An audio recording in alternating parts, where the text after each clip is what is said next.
Anakku, sudahkah kamu begitu lama menunggu kabar buruk sampai lupa rasanya berharap sesuatu yang baik? Semua itu terjadi diam-diam. Kamu terus melangkah. Kamu memikul apa yang harus dipikul. Kamu menyelesaikan apa yang mendesak. Dan entah kapan, kamu berhenti membuat rencana. Kamu tidak pernah mengumumkan keputusan itu. Tidak ada hari ketika kamu berdiri dan berkata bahwa harapan sudah habis. Kamu hanya belajar bahwa berharap terlalu banyak bisa berujung pada satu kekecewaan lagi. Dan lama-lama terasa lebih bijak untuk menahan hatimu tetap merunduk. Dengarkan aku sekarang. Musim hidupmu ini tidak boleh dibaca hanya lewat apa yang sudah salah. Masih ada kebaikan di depanmu. Masih ada alasan untuk mengangkat kepalamu. Aku hadir dalam kisah yang belum selesai. Aku akan mengatakan dua hal dalam pesan ini, dan aku ingin kamu memegang keduanya. Apa yang akan datang lebih baik daripada apa yang kamu tinggalkan. Dan sebagian dari apa yang akan datang membawa nama yang tidak akan pernah kamu duga. Jangan jadikan kata-kataku ini sebagai ramalan. Jangan mengikatnya pada tanggal tertentu, jumlah tertentu, pesan yang harus datang, atau satu wajah tertentu. Ada sesuatu yang lebih dalam sedang dibangunkan dalam dirimu. Kemampuan untuk percaya lagi bahwa masa depanmu tidak dihukum untuk mengulang masa lalumu. Jadi, terimalah ini selagi kewaspadaanmu masih berdiri tegak. Aku menyertaimu. Jangan biarkan apa yang hilang darimu meyakinkanmu bahwa tidak ada lagi kebaikan menanti di depan. Berjalanlah dekat denganku dan belajarlah lagi bagaimana memandang ke depan tanpa harus bersiaga menghadapi benturan. Memberi ruang bagi sesuatu yang baik bukan berarti meyakinkan dirimu bahwa besok akan sempurna. Itu berarti membiarkan terbuka sebuah kemungkinan yang mulai ditutup oleh rasa lelahmu. Ada perbedaan di sana, dan hatimu tahu itu. Barangkali kamu sudah hidup berbulan-bulan, bahkan bertahun-tahun, di balik pertahanan yang diam-diam. Jika kamu tidak berharap terlalu banyak, kamu tidak akan terluka terlalu dalam. Jika kamu menolak untuk merasa gembira, tidak ada yang bisa mengecewakanmu. Jika kamu menjaga harapanmu tetap rendah, kamu merasa memegang kendali lebih besar. Perlindungan semacam itu bisa terlihat seperti kebijaksanaan. Namun, seiring waktu, itu juga bisa membutakanmu dari kenyataan bahwa hidupmu masih menyimpan pintu-pintu, orang-orang, percakapan, pagi-pagi yang tenang, dan permulaan baru yang layak diterima tanpa kecurigaan. Ada sebuah nyanyian dalam firmanku yang menyimpan gambaran yang sangat manusiawi. Nyanyian itu berbicara tentang suatu bangsa yang telah mengenal duka yang dalam dan yang merasa seperti sedang bermimpi ketika pemulihan itu tiba. Pada waktu itu, mulut kita penuh dengan tawa dan lidah kita dengan sorak-sorai. Nyanyian yang sama itu tidak menghapus duka. Nyanyian itu berbicara tentang orang yang berjalan maju dengan menangis sambil menabur benih, namun pasti pulang dengan sorak-sorai sambil membawa berkas-berkasnya. Perpaduan itu penting. Harapan yang kuberikan kepadamu tidak pernah menuntutmu untuk berpura-pura bahwa tidak ada yang menyakitkan. Harapan itu menunjukkan kepadamu sesuatu yang lebih baik. Tangisan pada satu musim tidak harus menjadi bahasa tetap sepanjang hidupmu. Kamu boleh saja pernah menangis. Kamu tidak diwajibkan untuk terus berbicara hanya dalam bahasa itu. Barangkali itu justru yang perlu kamu ingat hari ini. Kamu telah melewati hal-hal yang membuatmu lebih berhati-hati, dan sebagian dari kehati-hatian itu memang perlu. Kamu belajar dari kesalahan, dari pintu-pintu yang tertutup, dari perpisahan, dan dari rencana-rencana yang berubah tanpa meminta persetujuanmu. Tapi, belajar dari sebuah luka tidak sama dengan membiarkan masa lalu menentukan lebih dulu bagaimana semua yang belum selesai akan berakhir. Ada jarak yang sangat jauh antara memiliki kenangan dan hidup sebagai tawanan di dalamnya. Ketika aku berkata bahwa sesuatu yang baik mungkin sudah dekat, aku tidak memintamu untuk mengabaikan kenyataan atau membangun harapan yang mustahil. Aku memintamu untuk memulihkan sikap batin, sikap yang tetap bisa mengenali kebaikanku, sekalipun keadaan belum terselesaikan. Kebaikan itu bisa dimulai sebagai kedamaian yang sudah lama tidak kamu rasakan, sebuah keputusan yang lebih bijaksana, sebuah hubungan yang menjadi lebih sehat, sebuah kesempatan yang bisa kamu pertimbangkan dengan tenang, kembalinya tujuan hidup yang pernah kamu tinggalkan, atau sekadar kekuatan untuk kembali ikut ambil bagian dalam hidupmu sendiri.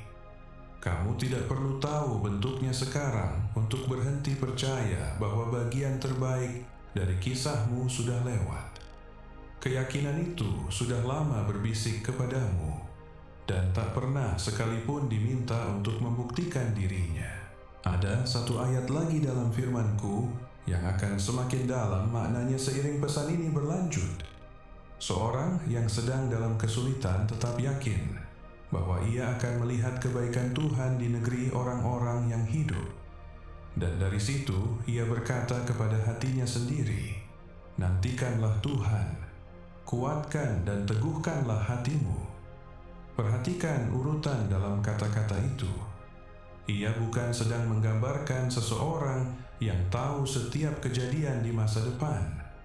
Ia sedang menggambarkan seseorang yang menolak percaya bahwa kesulitan hari ini menyimpan seluruh kebenaran tentang apa yang masih akan dijalani. Itu bisa menjadi sikapmu mulai saat ini. Kamu tidak perlu memaksakan diri untuk merasa antusias. Kamu tidak perlu mengumumkan bahwa semuanya sudah beres. Cukup membuka ruang kecil dan berkata dengan jujur bahwa setelah semua yang telah kamu jalani, kamu ingin percaya lagi bahwa kebaikanku masih bisa menjangkaumu. Sebab ada perbedaan antara menuntut agar segala sesuatu terjadi persis seperti yang kamu inginkan, dan menjaga hatimu tetap terbuka bagi kebaikan yang masih bisa kamu terima. Yang satu mengepalkan tanganmu, yang lain membiarkannya tetap terbuka. Dan barangkali pertanyaan paling penting bukanlah kapan babak baru ini tiba. Barangkali itu adalah pertanyaan yang jarang berani kamu tatap sendiri. Setelah begitu banyak kekecewaan, apa yang perlu dipulihkan dalam dirimu, supaya ketika sesuatu yang baik muncul, kamu tidak takut untuk menerimanya? Pertanyaan itu menyentuh tempat yang tersembunyi. Setelah beberapa kali kehilangan, seseorang biasanya tidak berhenti percaya kepadaku.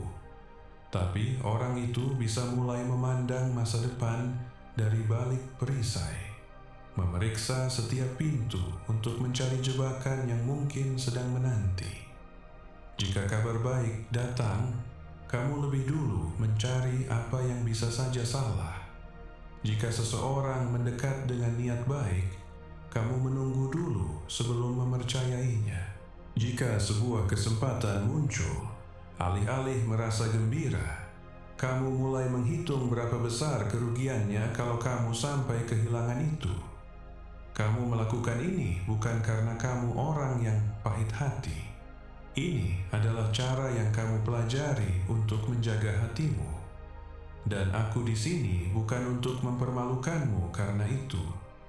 Aku di sini untuk menunjukkan bahwa penjagaan itu sudah mulai menutup lebih banyak hal daripada yang dilindunginya. Ucapkan dengan suara, "Aku bersedia berharap baik lagi." Jika kata-kata ini sedang menemukan tempat yang nyata dalam dirimu, dengarkan baik-baik, karena ada sesuatu yang aneh terjadi ketika penjagaan itu sudah berdiri terlalu lama. Kamu meminta perubahan kepadaku, lalu ketika kemungkinan baru muncul, itu justru membuatmu gelisah. Kamu berdoa untuk kesempatan baru, tapi yang lama tetap terasa lebih aman. Kamu ingin sukacitamu kembali, namun pada hari yang tenang, kamu hampir-hampir menunggu sesuatu datang mengganggunya. Hati yang sudah terlalu terbiasa melawan akan mulai merasa bahwa ketenangan itu asing. Bahkan musim-musim baik pun diterima dengan bahu yang terangkat waspada. Ada yang mendengar kata-kata baik lalu langsung bertanya-tanya, berapa lama itu akan bertahan? Ada yang menghabiskan malam yang menyenangkan bersama orang-orang tercinta, tapi alih-alih hadir sepenuhnya, ia mulai membayangkan masalah yang akan datang. Ada pula yang menerima sebuah kesempatan, namun sudah mulai mengucapkan selamat tinggal padanya sebelum sempat menjajakinya. Dengan cara itu, luka yang sudah berlalu terus mengumpulkan bunga di atas hari-hari yang bahkan belum terjadi. Anakku, aku tidak ingin masa lalumu menagih sewa atas masa depanmu. Kita perlu jujur di sini, sebab aku tidak memintamu untuk melupakan apa yang telah kamu pelajari, atau untuk percaya tanpa kebijaksanaan. Ada pengalaman-pengalaman yang mengajarimu untuk menetapkan batas, mengajukan pertanyaan yang lebih baik, dan memperhatikan dengan lebih cermat. Harapan bukanlah kembali menjadi naif. Harapan adalah menolak membiarkan luka lama memegang otoritas penuh atas kemungkinan yang baru. Itu saja. Ini adalah pemindahan otoritas, bukan penyangkalan sejarah. Barangkali ada perkara yang masih belum terselesaikan. Barangkali kamu sedang menanti jawaban. Barangkali ini musim yang berat bagi keuanganmu, atau orang-orang yang kamu kasihi sedang mengalami perubahan besar, atau tahun-tahun mulai terasa terlalu mirip satu sama lain. Tak satu pun dari itu perlu diperkecil agar kebenaran lain bisa berdiri di sampingnya. Keadaanmu sekarang tidak memiliki cukup informasi untuk menentukan seluruh masa depanmu.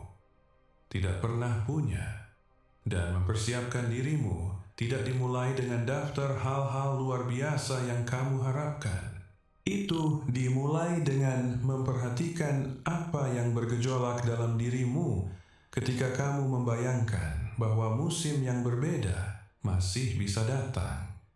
Jika sebuah suara langsung menjawab, jangan terlalu berharap itu tidak akan bertahan. Di usiamu, pintu itu sudah tertutup. Maka ada sesuatu di situ yang perlu dibawa dengan jujur kepadaku. Seseorang bisa terus melangkah dan tanpa disadari sudah berhenti berharap. Seseorang bisa memenuhi semua kewajibannya sambil perlahan menutup jendela batin yang dulu menjadi jalan masuk bagi rasa ingin tahu, kegembiraan, dan hasrat untuk memulai. Jadi ada baiknya kamu bertanya pada dirimu sendiri, sejak kapan melindungi diri dari kekecewaan lain terasa lebih penting daripada mengizinkan dirimu menjalani apa yang belum kamu ketahui. Ketika penjagaan itu sudah bekerja begitu lama, ia bercampur dengan suara-suara lain dan menjadi sulit untuk mengetahui suara mana yang sebenarnya sedang memutuskan. Ketakutan, misalnya, tidak selalu berteriak. Kadang ia berbicara dengan nada yang terdengar masuk akal. Ia berkata, lebih baik tidak mencoba, tidak bertanya, tidak mendekat terlalu jauh, tidak berharap apa-apa. Alasannya terdengar sederhana. Jika kamu memperkecil kemungkinan, kamu memperkecil risiko penderitaan. Hikmat bekerja dengan cara yang berbeda. Hikmat melihat fakta-fakta, mengakui risiko, dan menetapkan batas. Tapi ia tidak menjatuhkan vonis bersalah pada masa depan sebelum bertemu dengannya. Hikmat bisa menimbang sebuah kesempatan tanpa mengidealkannya dan tanpa menolaknya hanya karena sesuatu yang lalu pernah salah. Hikmat bisa bertemu orang baru tanpa langsung menyerahkan seluruh kepercayaanmu sekaligus, dan juga tanpa menuntut mereka membayar utang yang tidak pernah mereka buat. Perbedaan itu tampak kecil, namun ia mengubah seluruh cara kamu melangkah. Ada pula perbandingan yang muncul ketika kamu merasa hidup orang lain terus bergerak maju, sementara hidupmu berhenti di tempat. Kamu mendengar rencana-rencana yang berhasil untuk orang lain. Perayaan-perayaan. Orang-orang seusiamu memulai sesuatu yang baru tanpa kamu tahu apa yang ada di balik momen-momen itu. Kamu bisa sampai pada kesimpulan diam-diam. Hal-hal baik masih terjadi bagi mereka, tapi untukku, musim itu mungkin sudah berakhir. Dan kamu membawa kalimat itu seolah-olah aku yang mengucapkannya. Aku tidak pernah mengucapkannya. Yang kamu dengar itu adalah hasil membandingkan seluruh hidupmu dengan momen yang terlihat dari hidup orang lain. Kamu tidak duduk melalui percakapan sulit mereka, perubahan rencana mereka, keraguan mereka, hari-hari biasa mereka. Rasa bersalah juga bisa mengikatmu pada masa lalu. Barangkali ada keputusan yang sekarang akan kamu ambil berbeda. Barangkali kamu membiarkan sebuah kesempatan berlalu, terlalu lama bertahan di suatu tempat, atau mengatakan sesuatu yang ingin kamu tarik kembali. Bertanggung jawab bisa membantumu memperbaiki, meminta maaf, dan belajar. Yang tidak membantu adalah mengubah sebuah kesalahan menjadi vonis yang mengatakan kamu tidak lagi layak untuk memulai kembali. Teguranku membawamu ke suatu tempat. Penghukuman hanya berputar-putar di tempat yang sama. Ada orang-orang yang menghukum diri mereka sendiri dengan sangat diam-diam. Mereka tidak pernah berkata bahwa mereka tidak pantas mendapatkan apapun yang baik. Mereka hanya berhenti mencarinya.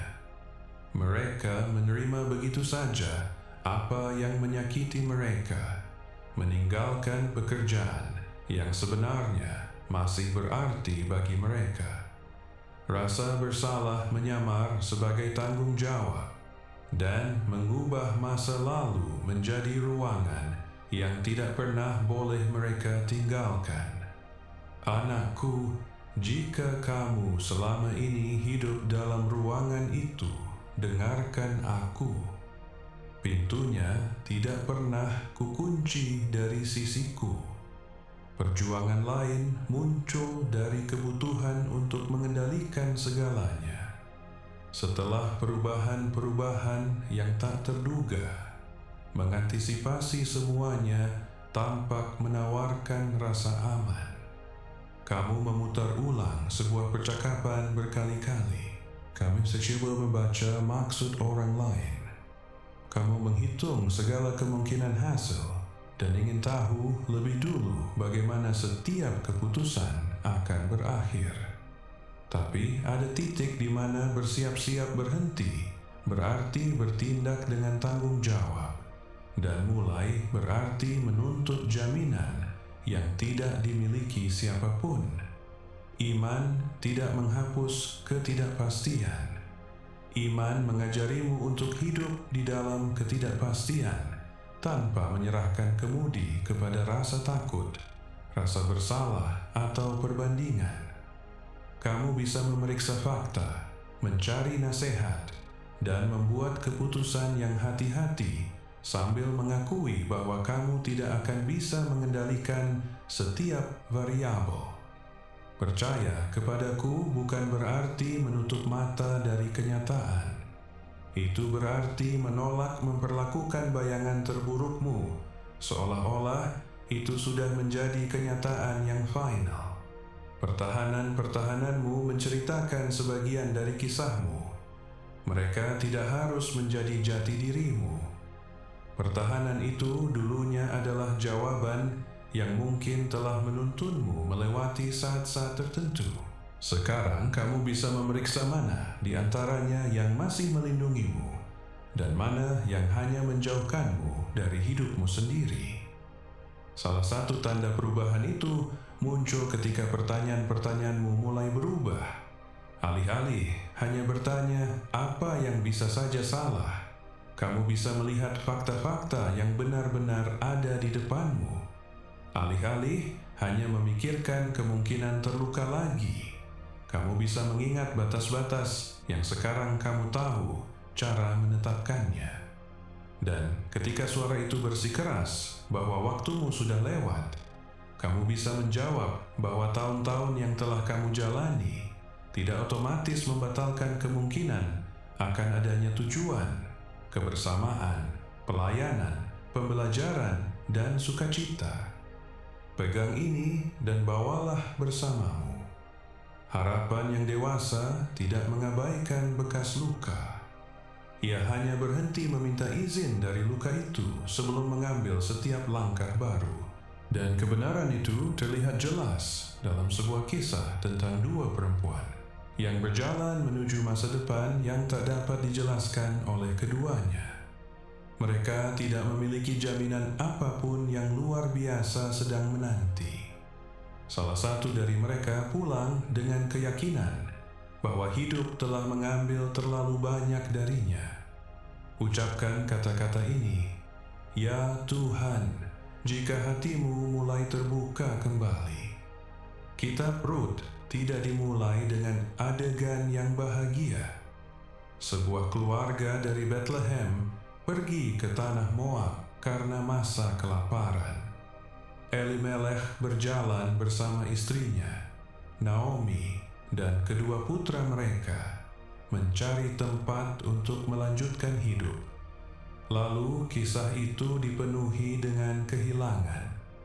Elimelech meninggal. Kedua putranya menikah dengan perempuan Moab, Rut dan Orpa. Dan seiring berjalannya waktu, kedua putra itu pun meninggal. Naomi ditinggalkan tanpa suaminya dan tanpa kedua orang yang selama ini membawa harapan masa depannya. Ketika ia mendengar bahwa Tuhan telah kembali memberikan makanan bagi umatnya, ia memutuskan untuk pulang ke Yehuda.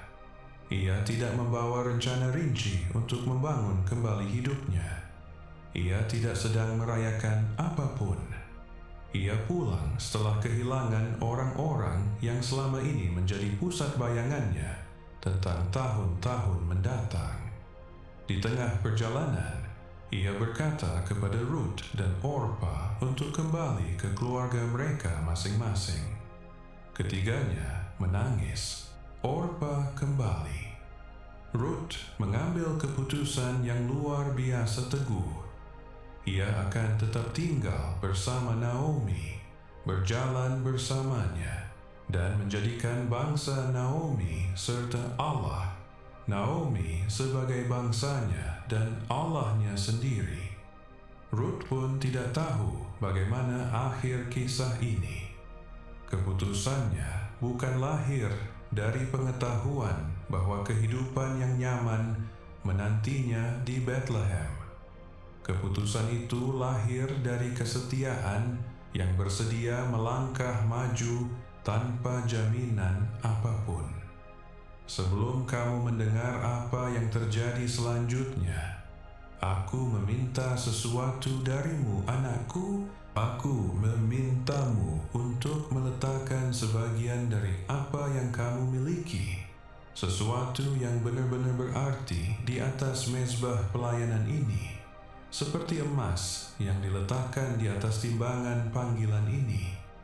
Biarlah itu menjadi benih yang ditaburkan ke air yang dalam, persembahan yang diletakkan di atas batu, tidak ditahan karena rasa takut. Ini menjadi bukti bahwa kepercayaanmu bersandar pada tanganku untuk mencukupi, dan bahwa hatimu tidak lagi terikat pada kekurangan. Apa yang kamu lepaskan dalam iman tidak akan hilang dari hidupmu. Ia bergerak lebih dulu ke depan, menuju panen yang sedang kupersiapkan. Sekarang dengarkan apa yang terjadi ketika mereka tiba. Bethlehem adalah tempat yang dikenal Naomi, tetapi ia bukan lagi perempuan yang sama seperti saat ia pergi. Seluruh kota gempar melihatnya, dan para perempuan bertanya, apakah benar ini Naomi? Naomi menjawab dengan kejujuran yang menyakitkan. Kita meminta agar mereka tidak lagi memanggilnya dengan nama yang berarti manis, melainkan dengan nama yang berkaitan dengan kepahitan. Ia pergi dalam keadaan berkecukupan dan merasa pulang dengan tangan hampa. Firmanku tidak menyensor kalimat itu. Naomi diperbolehkan menyebut namakan rasa sakitnya. Kamu tidak perlu tersenyum untuk membuktikan imanmu, dan kamu tidak perlu menyembunyikan kehilanganmu di balik jawaban yang kelihatan rohani. Pada saat itu, ia sedang membaca hidupnya lewat apa yang sudah tidak ada lagi di dalamnya. Namun, kisah itu meninggalkan satu detail tenang di akhir pasal itu. Naomi dan Ruth tiba di Bethlehem tepat pada permulaan musim menuai jelai. Mereka belum tahu apa arti waktu itu. Musim menuai sudah mulai berjalan sementara Naomi merasa hampa. Perasaannya benar. Ia telah menderita kehilangan yang begitu besar. Tapi perasaannya tidak memuat seluruh informasi tentang apa yang ada di hadapannya. Kepedihan bisa menggambarkan pasal yang baru saja ia jalani. Ia tidak bisa menceritakan pasal yang baru dimulai. Itulah perbedaan yang ingin kubawa kepadamu hari ini. Kesedihanmu jujur adanya. Ia hanya belum lengkap. Ruth tidak duduk diam, menunggu hidupnya berubah. Ia meminta izin untuk pergi memungut bulir-bulir jelai di belakang para penuai, memakai ketentuan yang telah kutetapkan dalam hukumku bagi orang-orang yang rentan. Itu adalah tindakan yang sederhana dan perlu. Ia keluar untuk bekerja dengan apa yang tersedia baginya, dan ia sampai di ladang milik Boas, seorang laki-laki dari kaum keluarga Elimelek. Boas bertanya siapa dirinya dan mendengar tentang kesetiaannya kepada Naomi. Lalu ia berbicara dengannya, mengizinkannya tetap di ladangnya, dan memberi perintah agar ia dilindungi selama bekerja. Ruth tercengang atas kebaikan sebesar itu, sebab ia adalah seorang asing. Perhatikan bagaimana hal-hal baik mulai muncul dalam kisah ini. Bukan pertama-tama sebagai peristiwa yang spektakuler. Ia muncul sebagai makanan untuk hari itu, keamanan di tempat kerja, perlakuan yang bermartabat, sebuah pintu yang dibiarkan terbuka agar ia bisa terus melanjutkan. Sebelum Ruth bisa membayangkan segala yang akan terjadi kemudian, ada penyediaan yang nyata yang bisa ia terima pada masa kini. Begitu sering aku memulai. Bukan dengan akhir cerita, tapi dengan kecukupan untuk hari ini, disampaikan dalam bentuk yang begitu kecil sehingga mudah terlewatkan. Ketika ia pulang, ia membawa kepada Naomi apa yang telah dikumpulkannya, dan percakapan mulai berubah. Naomi bertanya di mana ia bekerja, dan mendengar nama Boas. Ia mengenali sebuah kemungkinan yang belum sepenuhnya dipahami Ruth. Orang itu adalah salah satu kerabat dekat mereka, terhubung dengan peran penebus keluarga dalam adat istiadat Israel. Lihatlah kontrasnya. Perempuan yang datang dengan berkata bahwa ia pulang dalam keadaan hampa, mulai mengenali tanda-tanda kebaikan di dalam kenyataannya yang baru. Kehilangannya tidak lenyap. Tidak ada seorang pun yang menggantikan mereka yang telah meninggal. Dan firman-Ku tidak memperlakukan dukanya sekadar sebagai jembatan sederhana menuju sesuatu yang lebih baik. Yang berubah adalah bahwa rasa sakit berhenti menjadi satu-satunya informasi yang ia miliki. Dari situ, kisah berlanjut dengan keputusan-keputusan yang menuntut kehati-hatian, tanggung jawab, dan kepercayaan. Naomi membimbing Ruth sesuai adat pada masa itu. Boas mengakui bahwa ada kerabat lain yang memiliki hak yang lebih dahulu, dan ia tidak menyembunyikan hal itu demi mendapatkan apa yang ia inginkan. Perkara itu diselesaikan secara terbuka di hadapan para tua-tua kota. Pada akhirnya, Boas mengambil Ruth sebagai istrinya, dan lahirlah seorang anak, Obed, yang kelak menjadi ayah Isai dan kakek Daud. Kisah yang dimulai dengan kelaparan, perpindahan, dan perkabungan berakhir dalam sebuah garis keturunan yang tidak pernah bisa dibayangkan Naomi ketika ia berjalan pulang dari Moab. Tapi aku tidak akan menggunakan kisah hidupnya untuk menjanjikan bahwa setiap kehilangan akan dibalas dengan cara yang sama. Ruth dan Naomi bukanlah rumus untuk meramalkan peristiwa.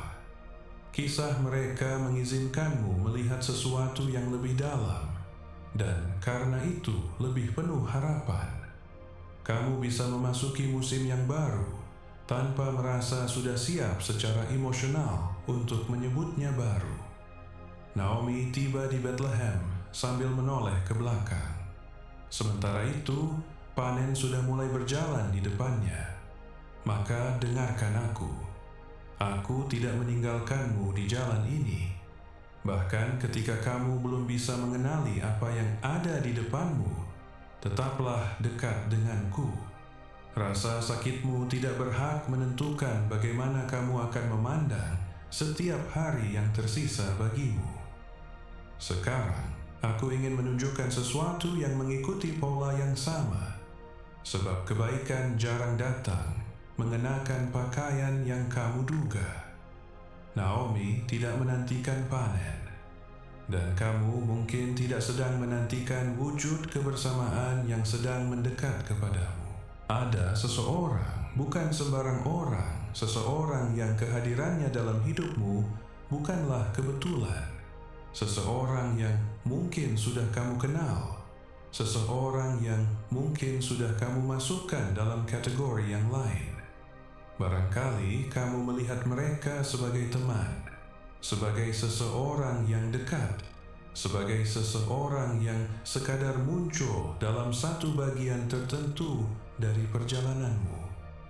Barangkali kamu bahkan berusaha meyakinkan dirimu sendiri bahwa kamu tidak merasakan apapun yang istimewa di sana. Tapi dengarkan ini. Ada alasan mengapa orang itu tidak pernah sepenuhnya hilang dari kesadaranmu. Ada alasan mengapa kenangan-kenangan tertentu terus kembali. Ada alasan mengapa beberapa percakapan masih hidup dalam dirimu, sementara yang lain sudah lama terhapus. Dan inilah yang mungkin mengejutkanmu.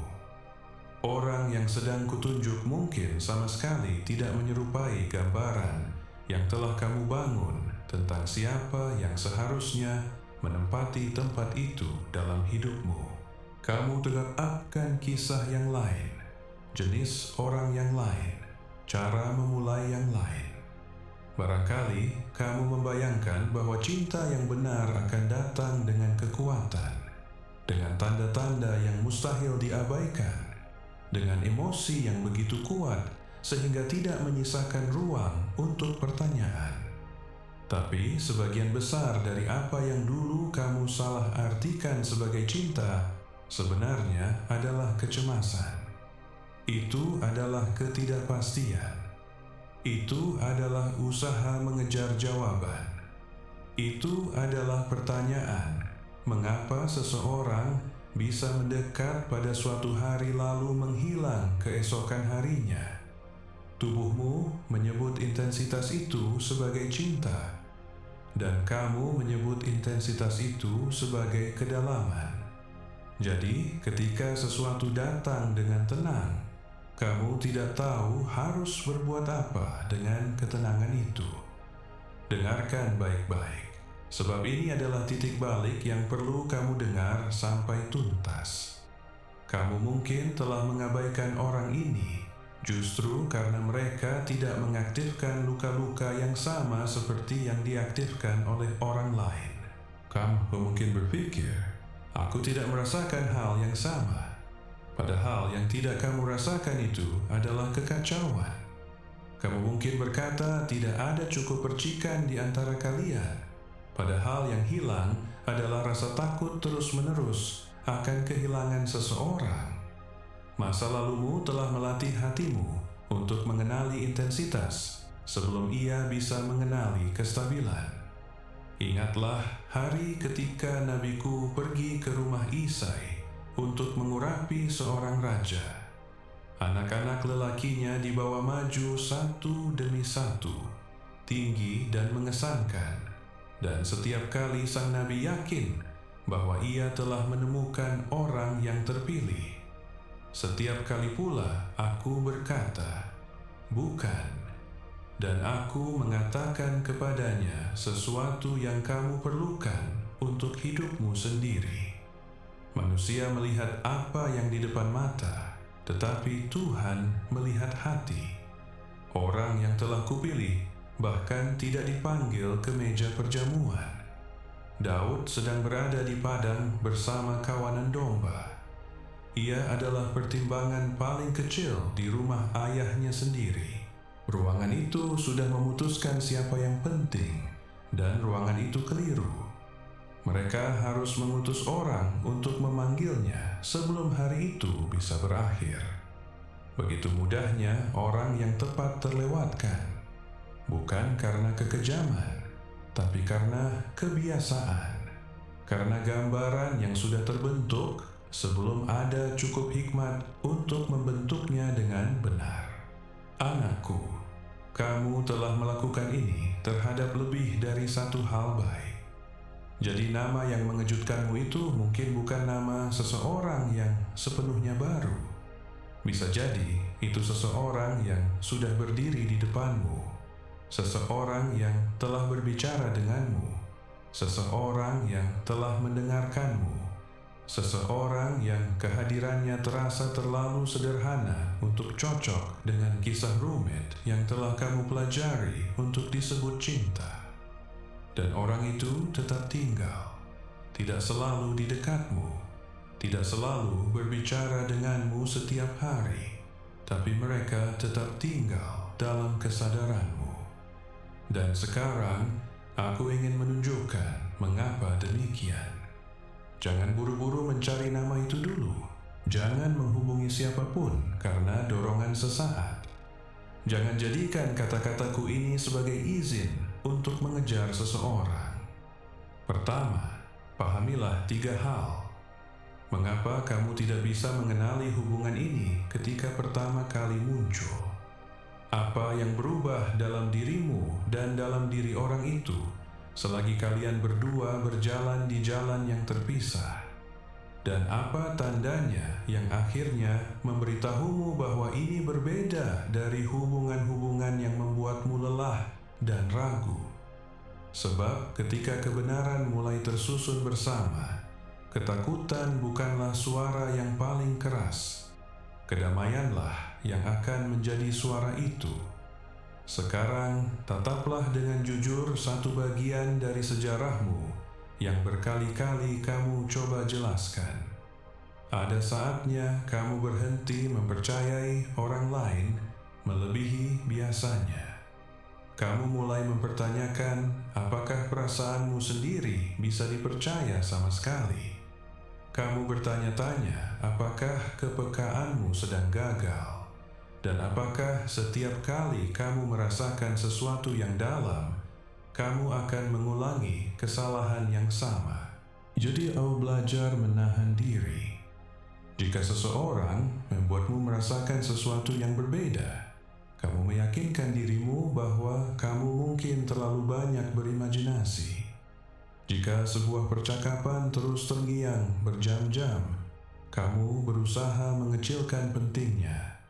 Jika sebuah kehadiran memberimu ketenangan yang tak bisa kamu jelaskan, kamu menyebutnya sekadar kebiasaan. Jika seseorang kembali muncul dalam pikiranmu berulang kali, kamu meyakinkan diri bahwa itu hanyalah keakraban semata. Dengarkan ini dengan jelas.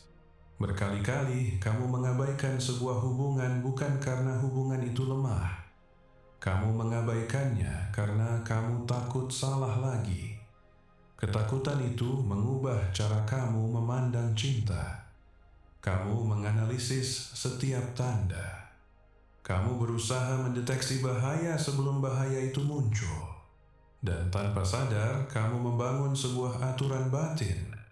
Jika tidak terasa intens, kemungkinan itu tidak penting. Tapi aturan itu lahir dari luka.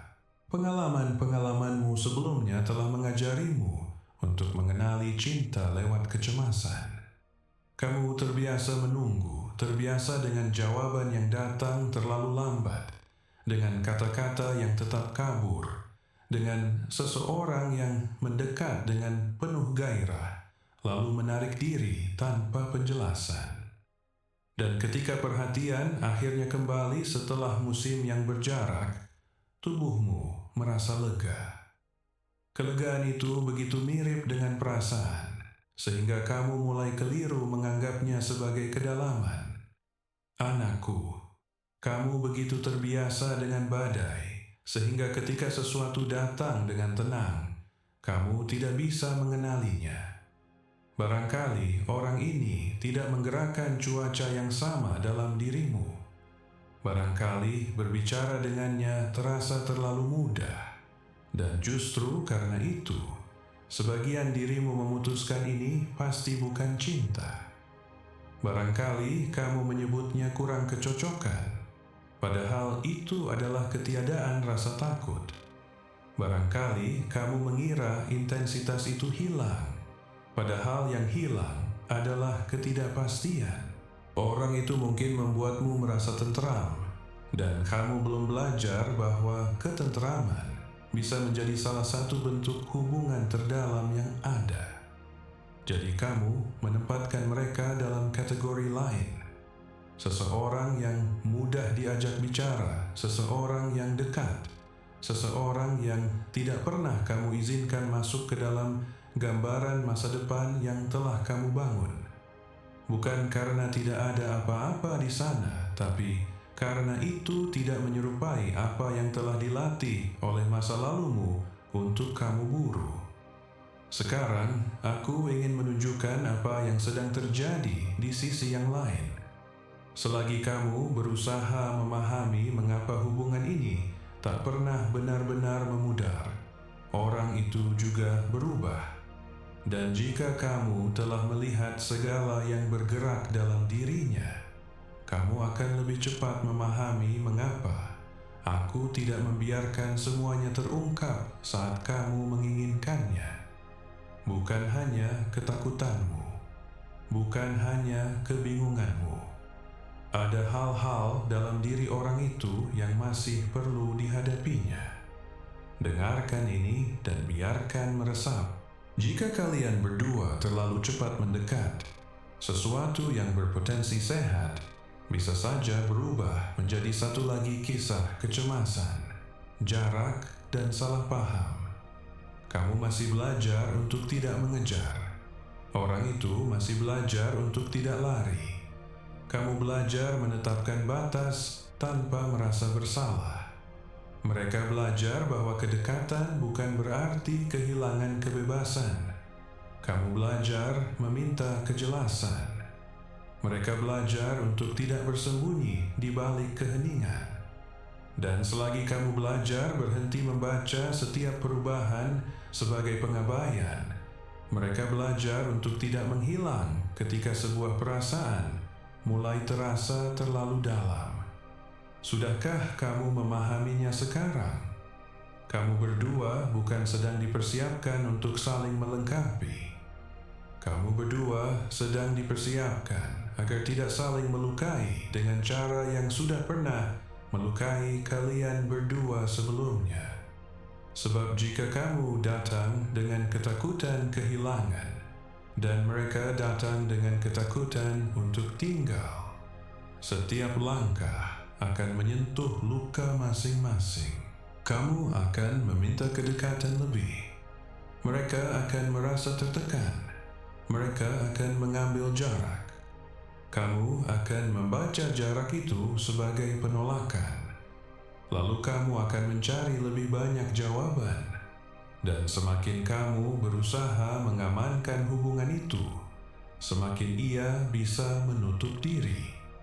Siklus itu bukanlah cinta.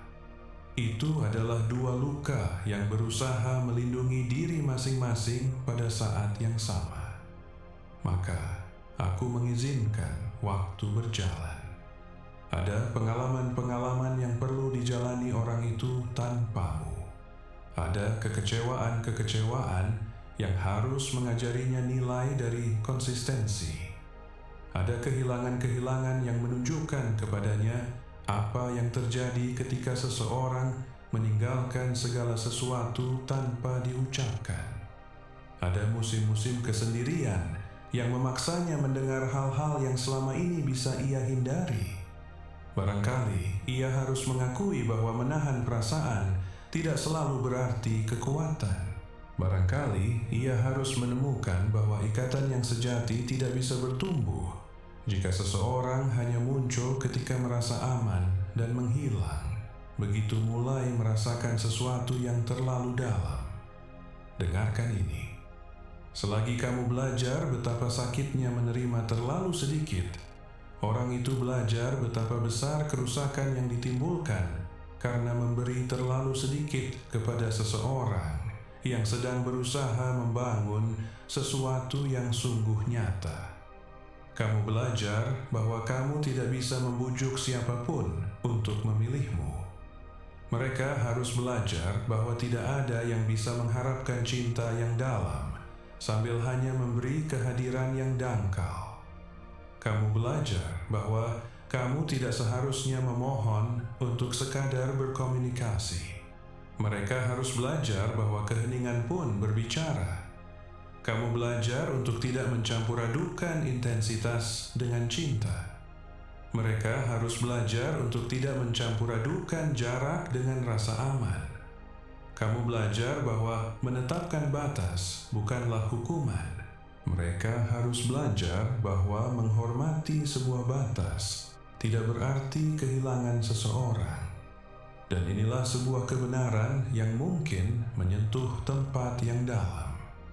Barangkali ada masa ketika kamu sudah bersedia mencoba, tapi orang itu belum tahu bagaimana cara memegang apa yang kamu butuhkan. Itu tidak berarti mereka tidak merasakan apapun. Merasakan sesuatu tidak sama dengan siap. Seseorang bisa merasakan sesuatu yang dalam dan tetap tidak tahu bagaimana bertahan. Mereka bisa memiliki niat baik dan berkomunikasi dengan buruk. Mereka bisa menginginkan kedekatan dan menyabotasenya begitu kedekatan itu menjadi nyata. Aku tidak ingin kamu mencampur adukan potensi dengan kesiapan. Itulah sebabnya beberapa hal harus tetap belum diberi nama untuk sementara waktu, bukan untuk menahan kebaikan darimu, melainkan untuk mencegahmu membangun rumah di atas tanah yang belum bisa menopangnya. Jadi, jangan menghukum dirimu sendiri karena gagal melihatnya lebih awal. Kamu tidak bisa sepenuhnya mengenali sebuah hubungan, sementara kamu memandang lewat luka-luka yang membuatmu tidak mempercayai ketenangan. Dan kamu tidak bisa menuntut orang itu menunjukkan kestabilan yang masih ia bangun dalam dirinya sendiri. Kalian berdua perlu menjadi pribadi yang berbeda dari siapa kalian dulu. Sekarang, lihatlah perubahan dalam dirimu. Kamu tidak lagi ingin mengejar seseorang demi merasa dipilih. Kamu ingin sesuatu yang dikembalikan padamu. Kamu ingin ketenangan. Kamu ingin bisa berbicara tanpa takut bahwa setiap percakapan sulit akan berakhir dengan menghilangnya orang itu. Dan orang itu pun telah belajar bahwa sesuatu yang nyata tidak dibangun dari perasaan semata. Ia dibangun dengan tindakan, dengan kehadiran, dengan kejujuran, dengan kemampuan untuk tetap berada dalam sebuah percakapan, bahkan ketika itu terasa tidak nyaman. Jadi mungkin ada sesuatu dalam cara orang itu berbicara sekarang, mendengarkan sekarang, atau memandangmu sekarang yang mulai terasa berbeda. Bukan karena tiba-tiba mereka menjadi manusia lain, karena bagian-bagian yang dulu tersembunyi akhirnya bisa menunjukkan diri. Barangkali kamu akan melihat lebih banyak kesabaran, lebih banyak konsistensi, lebih banyak perhatian tanpa tekanan, lebih banyak kemampuan untuk bertahan dalam percakapan yang dulu akan mereka hindari. Dan kamu pun akan menjawab dengan cara yang berbeda. Kamu tidak akan perlu menafsirkan setiap kata. Kamu tidak akan merasakan dorongan yang sama untuk segera tahu apa arti segala sesuatu. Kamu akan mampu mengamati. Kamu akan mampu membiarkan kebenaran menyingkapkan dirinya sendiri, bukan memaksanya muncul. Dan itu penting, sebab aku tidak ingin kamu mengubah pesan ini menjadi kesimpulan yang tergesa-gesa. Aku ingin kamu melihat seluruh polanya. Aku ingin kamu memperhatikan apakah ada pertumbuhan yang nyata pada kedua belah pihak. Aku ingin kamu memperhatikan apakah hubungan itu menghasilkan kejelasan atau justru mengembalikanmu pada kebingungan yang terus-menerus. Waktu tidak secara otomatis mengubah seseorang menjadi orang yang tepat, tapi pertumbuhan bisa menyingkapkan apa yang dulu belum sanggup ditopang. Dan ada satu alasan lagi mengapa nama itu mungkin mengejutkanmu. Barangkali kamu tidak sedang menemukan orang yang benar-benar baru sama sekali. Barangkali kamu sedang menemukan versi baru dari seseorang yang sudah kamu kenal. Dan pada saat yang sama, orang itu pun sedang berjumpa dengan versi baru dari dirimu. Inilah sebabnya sesuatu yang dulu terasa mustahil bisa terasa berbeda sekarang. Bukan karena masa lalu telah dihapus, tapi karena tak satu pun dari kalian lagi diwajibkan menjawab dari sana. Bisikanlah kata-kata ini. Aku percaya pada waktumu. Jika kamu sudah siap berhenti tergesa-gesa terhadap apa yang sedang kubangun. Sekarang biarkan aku menunjukkan bagaimana kamu akan mengenali bahwa ini berbeda dari apa yang selama ini membuatmu bingung dan lelah. Tanda pertama adalah kedamaian, bukan ketiadaan pertanyaan, melainkan ketenangan yang tetap ada di bawah pertanyaan-pertanyaan itu. Untuk waktu yang lama, kamu percaya bahwa hubungan yang berarti harus terasa intens sejak momen pertama. Tapi sebagian besar dari intensitas itu tercampur dengan rasa takut. Takut kehilangan, takut tidak cukup baik, takut seseorang akan berubah pikiran, takut bahwa keheningan berarti akhir. Jadi, ketika kamu memikirkan orang ini tanpa membiarkan lukamu berbicara lebih dulu, perhatikan bahwa tubuhmu tidak masuk ke mode siaga. Kamu tidak merasakan dorongan yang sama untuk mengejar jawaban. Kamu tidak harus menebak-nebak apa arti setiap kata. Kamu tidak hidup dalam pertanyaan, apakah kamu diinginkan hari ini dan dilupakan esok hari. Akan ada pertanyaan-pertanyaan di baliknya. Akan ada kestabilan. Akan ada juga keakraban yang tidak bisa sepenuhnya kamu jelaskan. Kamu mungkin bertanya-tanya mengapa berbicara dengan orang ini terasa alami. Mengapa keheningan tertentu tidak terasa canggung? Mengapa kamu bisa menunjukkan sisi-sisi dirimu yang biasanya kamu simpan rapat-rapat? Mengapa setelah sebuah percakapan, kamu tidak memutar ulang setiap kalimat untuk mencari di mana kamu berbuat salah? Keakraban itu tidak berarti semuanya sempurna. Itu berarti kamu tidak perlu berpura-pura untuk menjaga hubungan itu tetap hidup. Orang yang sedang kutunjuk tidak akan menuntutmu menjadi orang lain agar bisa menjaga minatnya. Kamu tidak perlu terlihat lebih kuat daripada dirimu yang sebenarnya.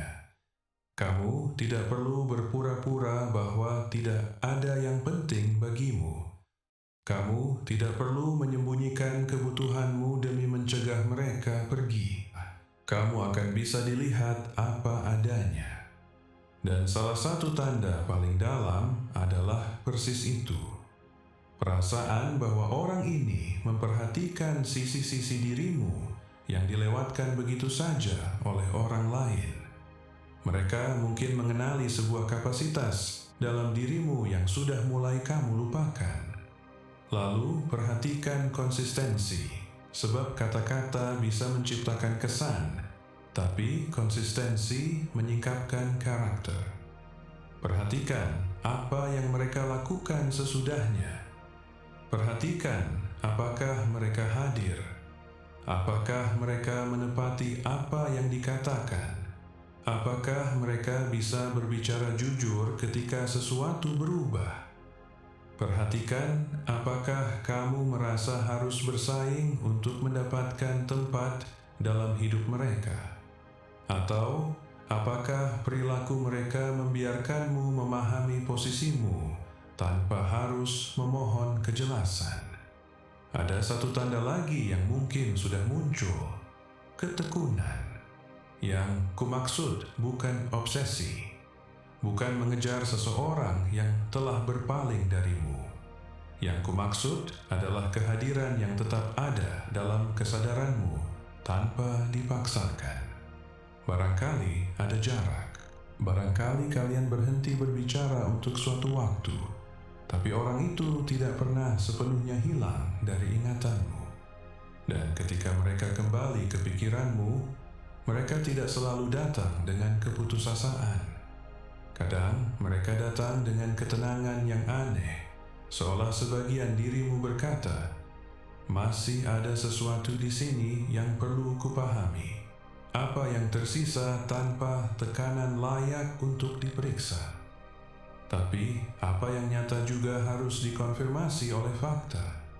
Jadi jangan jadikan nostalgia sebagai tanda.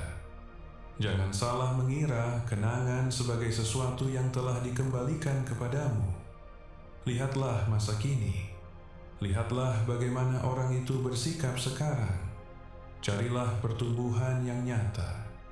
Lihat apakah hubungan itu bisa bernapas tanpa berubah menjadi kebingungan yang terus-menerus.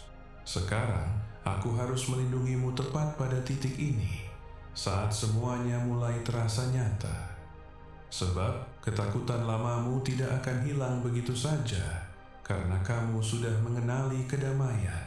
Kadang ketakutan itu kembali dengan lebih kuat justru ketika akhirnya kamu memiliki sesuatu yang benar-benar berarti. Lalu suara lama itu muncul. Suara yang bertanya, "Bagaimana jika ini terjadi lagi?" Suara yang berkata, "Jangan terlalu percaya." Suara yang mendorongmu untuk mencari bahaya sebelum bahaya itu ada. Dengarkan aku. Tidak semua yang membuatmu takut adalah peringatan. Dan tidak semua ketidaknyamanan berarti kamu harus pergi. Kadang apa yang kamu rasakan bukan berasal dari masa kini. Itu berasal dari luka lama yang masih berusaha melindungimu dengan cara-cara yang sudah tidak lagi kamu butuhkan. Barangkali orang itu membutuhkan waktu lebih lama untuk menjawab, dan pikiranmu mulai menyusun seluruh cerita. Barangkali mereka membutuhkan ruang, dan kamu merasa ada sesuatu yang runtuh. Barangkali mereka mengalami hari yang berat, dan nadanya berubah. Dan sebagian dirimu langsung membaca itu sebagai penolakan. Dulu kamu akan bereaksi dengan cepat. Lebih banyak pesan, tuntutan penjelasan sebelum kamu memiliki fakta apapun. Atau sebaliknya, menutup hatimu, mundur, bersikap seolah tidak ada yang penting bagimu. Itu dulunya adalah perlindungan. Dan itu juga bisa berubah menjadi sabotase.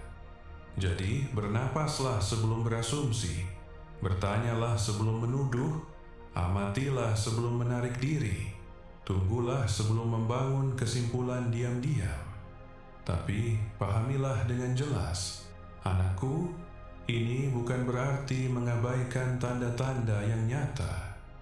Jika seseorang berbohong, mengejekmu, tidak menghormatimu, mempermainkan hatimu, atau menggunakan keheningan sebagai hukuman, orang itu tidak pantas mendapatkan perhatianmu. Aku tidak akan pernah memintamu menyebut kesetiaan yang tidak sehat sebagai sesuatu yang baik. Jangan gunakan gagasan hubungan yang terpilih ini untuk membenarkan perilaku yang menghancurkan kedamaianmu. Kepekaan bukan berarti menyangkal apa yang kamu lihat. Itu berarti belajar melihatnya tanpa dibiaskan oleh rasa takut. Luka lama membuatmu bereaksi sebelum kamu memahami. Peringatan yang sungguh nyata tetap terlihat jelas, bahkan setelah kamu bernapas dan melihat dengan tenang. Jadi perhatikan pola, bukan momen-momen yang terpisah. Apakah ada konsistensi? Apakah ada rasa hormat? Bisakah orang ini bertanggung jawab? Bisakah mereka mendengarkan tanpa berubah kejam? Bisakah mereka berbicara ketika sesuatu mengganggu mereka? Bisakah mereka menghormati sebuah batas tanpa mengubahnya menjadi hukuman? Akan ada ujian lain juga, keterbukaan hati. Akan tiba saatnya kamu harus mengatakan apa yang sebenarnya kamu rasakan. Bukan versi yang terkendali. Bukan jawaban yang dirancang agar terlihat kuat. Kebenaran. Barangkali kamu harus mengakui bahwa sesuatu pernah menyakitimu. Bahwa kamu takut. Bahwa kamu membutuhkan kejelasan. Bahwa kamu peduli lebih dari yang ingin kamu akui. Dan di situ, sebagian dirimu mungkin ingin mundur. Sebab dulu kamu belajar bahwa menunjukkan terlalu banyak berarti menyerahkan kekuatanmu. Tapi tidak ada sesuatu yang nyata bisa bertumbuh ketika kedua belah pihak bersembunyi. Keterbukaan hati bukan berarti menyerahkan harga dirimu. Itu berarti memberi ruang bagi kebenaran. Dan jika orang itu menjawab dengan perhatian, kehadiran, dan rasa hormat, kamu akan belajar sesuatu yang penting tentang karakternya. Jangan campur adukan keterbukaan dengan ketergantungan. Kamu bisa membuka hatimu tanpa kehilangan dirimu sendiri. Kamu bisa mencintai tanpa meninggalkan batas-batasmu. Kamu bisa mendengarkan tanpa memaafkan segalanya. Kamu bisa mengampuni tanpa setuju untuk menerima perlakuan yang sama lagi. Itulah kedewasaan. Dan jangan bandingkan setiap tindakan orang ini dengan orang yang pernah menyakitimu sebelumnya. Jangan buat orang baru membayar utang yang tidak pernah mereka buat. Masa lalumu bisa mengajarimu. Ia tidak boleh menjadi hakim tetap atas masa kinimu. Dengarkan ini, sebab mungkin ini kalimat terpenting dalam pesan ini. Kadang, risiko terbesar bukanlah memilih orang yang salah. Risiko terbesar adalah menolak sesuatu yang sehat hanya karena terasa terlalu berbeda dari apa yang selama ini kamu kenal. Jadi aku tidak memintamu untuk menutup matamu. Aku memintamu untuk membuka matamu selebar-lebarnya. Amati, dengarkan, biarkan waktu mengonfirmasi. Biarkan tindakan berbicara. Jangan buru-buru memberi label. Jangan membangun seluruh kehidupan dalam pikiranmu hanya berdasarkan beberapa tanda. Biarkan hubungan itu menyingkapkan dirinya sendiri langkah demi langkah. Jika itu nyata, ia tidak akan membutuhkan paksaan untuk ada. Dan jika itu tidak nyata, kejelasan pun akan datang kepadamu. Dan kejelasan tidak pernah menjadi sebuah kerugian. Pahami juga bahwa apa yang sedang kubawa ini tidak dirancang hanya untuk menemanimu. Aku tidak mendekatkan orang ini untuk mengalihkanmu dari tujuan hidupmu. Aku tidak menempatkan mereka di jalanmu supaya kamu meninggalkan pekerjaanmu, jati dirimu, atau apa yang telah kamu bangun. Barangkali dulu kamu mencampur adukkan cinta dengan pengorbanan total. Kamu mengira mencintai berarti selalu menyesuaikan diri, selalu mengalah, selalu menunggu, selalu memaklumi. Dan perlahan-lahan kamu bisa menghilang di dalam sebuah hubungan sambil berusaha membuktikan bahwa kamu sanggup mempertahankannya. Hubungan yang sedang kugambarkan ini tidak akan menuntutmu menjadi lebih kecil supaya ia bisa bertumbuh. Orang yang tepat tidak akan perlu meredupkan cahayamu demi merasa aman. Mereka tidak akan terancam oleh tujuan-tujuanmu. Mereka tidak akan membutuhkanmu menyerahkan sebagian dirimu untuk membuktikan komitmenmu. Mereka akan sanggup berjalan di sampingmu, sementara kamu terus menjadi pribadi yang telah kupanggil untuk kamu jadi. Dan kamu pun harus belajar melakukan hal yang sama bagi mereka. Ini bukan tentang satu orang yang menanggung segalanya. Ini bukan tentang satu orang menyembuhkan yang lain. Aku mempertemukan dua orang yang telah belajar berdiri sendiri, agar mereka bisa berjalan bersama tanpa menghancurkan apa yang membuat masing-masing menjadi diri mereka sendiri. Akan ada kedekatan, akan ada dukungan, akan ada juga ruang. Ruang untuk bertumbuh, untuk berpikir, untuk terus mengembangkan karunia, tujuan, dan tanggung jawab. Itu tidak melemahkan cinta. Itu memperkuatnya. Salah satu konfirmasi terbesar adalah bahwa kamu tidak harus menanggungnya sendirian. Kamu tidak perlu meyakinkan orang itu untuk bertahan. Kamu tidak perlu menyeret hubungan itu maju sendirian. Akan ada gerakan dari kedua belah pihak. Dan jika kamu mendengarkan aku malam ini, sementara belum ada satu pun dari semua ini yang terlihat, dengarkan aku baik-baik. Keheninganku bukanlah bukti ketidakhadiranku. Ada musim-musim dengan sedikit gerakan yang terlihat, di mana kamu sesungguhnya sedang belajar hidup dengan lebih banyak kebebasan. Jangan mengukur kedekatanku dari seberapa banyak kabar yang dihasilkan hidupmu. Jika kamu hanya menyebut baik satu peristiwa yang sedang kamu tunggu, maka setiap hari tanpa peristiwa itu akan terasa hampa. Tapi ketika pandanganmu meluas, kebaikan bisa menjangkaumu selagi kamu menunggu. Ia menjangkaumu lewat kekuatan untuk menjalani percakapan yang sulit, lewat hikmat untuk tidak kembali ke tempat yang pernah melukaimu, lewat persahabatan yang tetap bertahan, lewat ketenangan mengakui bahwa hari ini kamu tidak butuh semua jawaban, dan kamu tidak perlu menjeda hidupmu sampai saat itu tiba. Sebuah permohonan tidak harus terkabul lebih dulu supaya kamu bisa duduk di mejamu dengan penuh perhatian, mengunjungi seseorang yang kamu kasihi, mempelajari sesuatu yang baru, atau mengambil kembali pekerjaan yang pernah kamu tinggalkan. Itu bukan berarti menyerah. Itu adalah mengakui bahwa hidupmu memiliki lebih banyak dimensi daripada satu jawaban saja.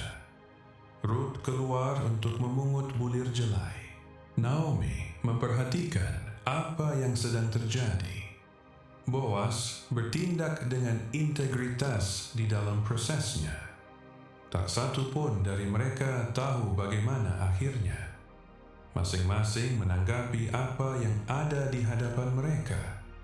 Itulah yang kuminta darimu, bukan kepastian tentang seluruh jalan, hanya kesediaan untuk mengambil satu langkah jujur di dalam hari yang telah kuberikan kepadamu.